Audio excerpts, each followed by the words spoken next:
Media mogul Tyler Perry made headlines recently when he announced that his studio would resume production. He's got a 30-page plan for keeping the cast and crew safe from the coronavirus. Now, it is among the first studios in the country to reopen after the entire industry came to a halt amid this pandemic. So first on CBS This Morning, he let us go behind the scenes to take a look at the sprawling is the word, Tyler Perry Studios in Atlanta, to see how safety is being made a priority on his set. Delta and Echo, Mark.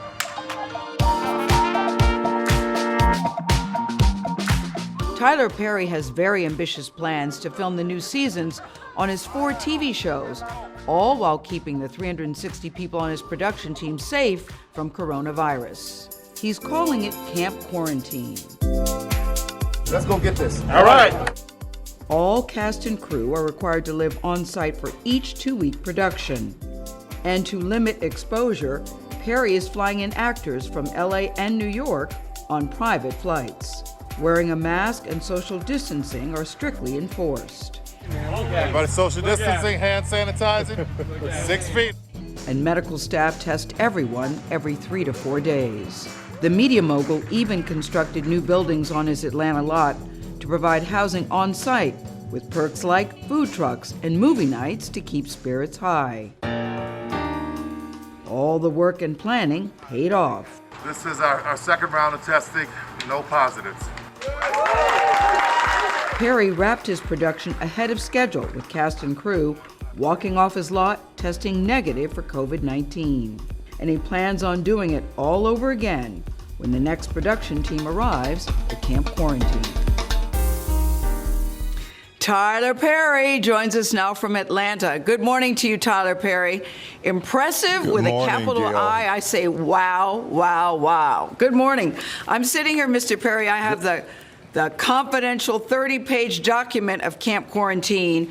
Listen, you covered all the bases. You dotted every I and crossed every T. So I'm wondering, what did you do to prepare for this, Tyler? Who did you talk to? How did you pull this off? Well, after sitting around learning everything I could, I called Dr. Carlos Del Rio, Emory Hospital, Dr. Sanjay Gupta, Dr. Colleen Kraft, and I showed him my plan. We all worked very closely on it to make sure that everybody was safe, and to know that we've got through the first production of Sisters safely, it means it all worked well. So I'm really, really grateful and thankful for that, because I got to tell you, Gayle, I being in the position I'm in, I had the option to go away and just sit and wait for a vaccine, but I had 360 employees or so on the shows who had bought houses and cars and are taking care of their families and who needed to work. So I had to do something. I couldn't wait around for a plan. I had to do something. I know, but that's what I wanted to know, because the union said, listen, we're going to be issuing guidelines very soon. You could have waited for that, but you said you wanted to take extreme measures. Why? Yeah, and I did wait for the union, all the union guidelines. So we got all of their guidelines. We got the state guidelines, the city guidelines, and then I went past everything that they were asking for one reason and one reason only, is realizing that black and brown people are the people who are dying the most from COVID. I knew that I had to go far, far beyond. And also having a crew member at the beginning of COVID coming into America who died, who was working on another show.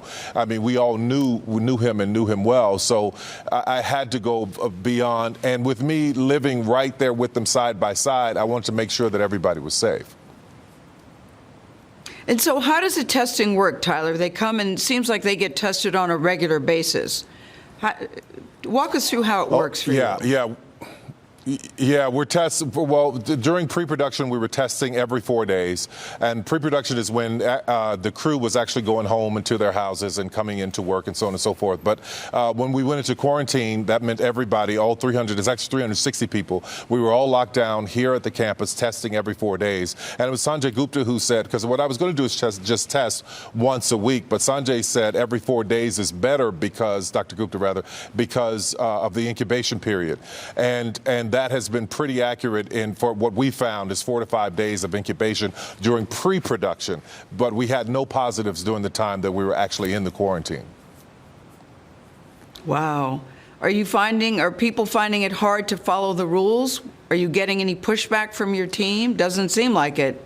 Let No, let me just tell you, this crew, I've got the best crew in the business. I've got a group of underdogs. We're all underdogs. We've all been counted out. I've got former prisoners that are working for me. And my crew, man, these people came in here with such vigor and tenacity and wanted to make this work. I'm so proud of them and how they behaved and what they did. I mean, it's kind of hard policing 360 people, especially at an adult summer camp when you're trying to keep them all from COVID with an open bar every evening. So, but just their behavior, I'm so proud of them. It almost brings me to tears when I think about their behavior.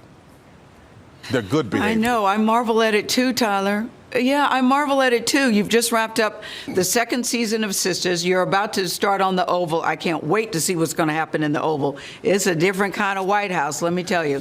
So what will happen in this transition period? What will you do now? Yeah, what will you do now? Well, right now, we've got all Sisters cast left a few days ago. We got them all back home safely, and now we're bringing in the Oval cast. So they will come in on this coming Thursday. They will test and wait.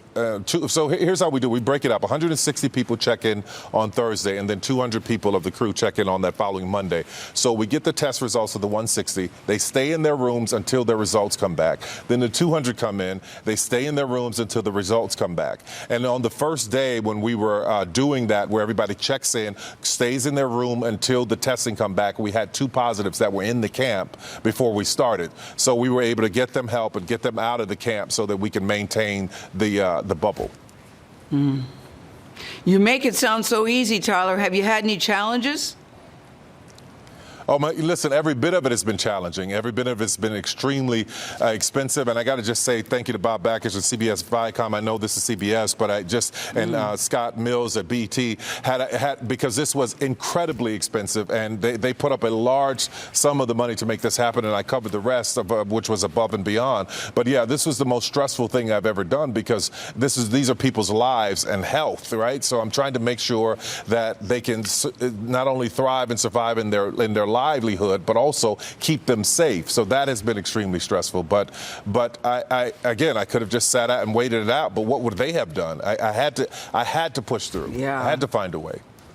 It's typical of you, Tyler, thinking of others, and you're going to hate this part, but I'm going to do it anyway, because in the last 3 months, you never toot your own horn. I'm going to do it for you. The last 3 months, I just want to talk about your good deeds.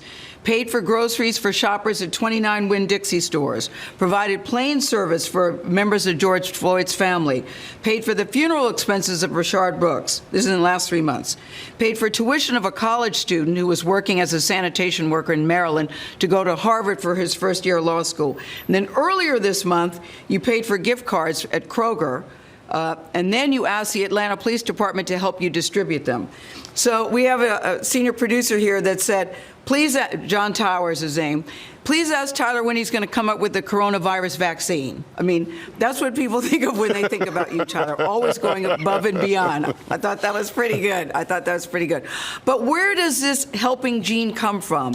Because you are consistent with it, and you always keep it, you're never touting your own horn. I think people should know about what you do. Where does this come from?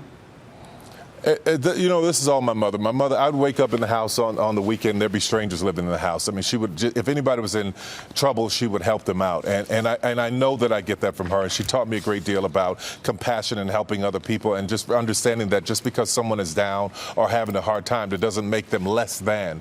So it's anytime I get an opportunity to help or to inspire, because that's what this is about. So when it's mentioned, I do get a little uncomfortable with it. But the truth is, I wanted to inspire other people to do something the same thing. So the inspiration of it is what's important. So I'm hoping that it inspires more good. We've got enough hate, we've got enough division, we've got enough anger, we've got enough all of that stuff. Can we just bring some balance of good and kindness and love to each other? That's what I'm looking for more of.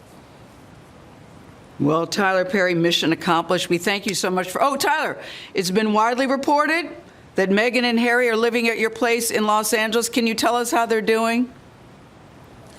You speak English? I'm sorry. I think I just lost you. I just lost you, Gayle. I'm sorry. We have a really bad connection. I'm sorry. I think we lost Gayle King, guys. We lost her. Thank you, Gayle King. Great interview, Gayle. Thank you. Tyler Perry. We lost you. Bye, Tyler. Thank you so much.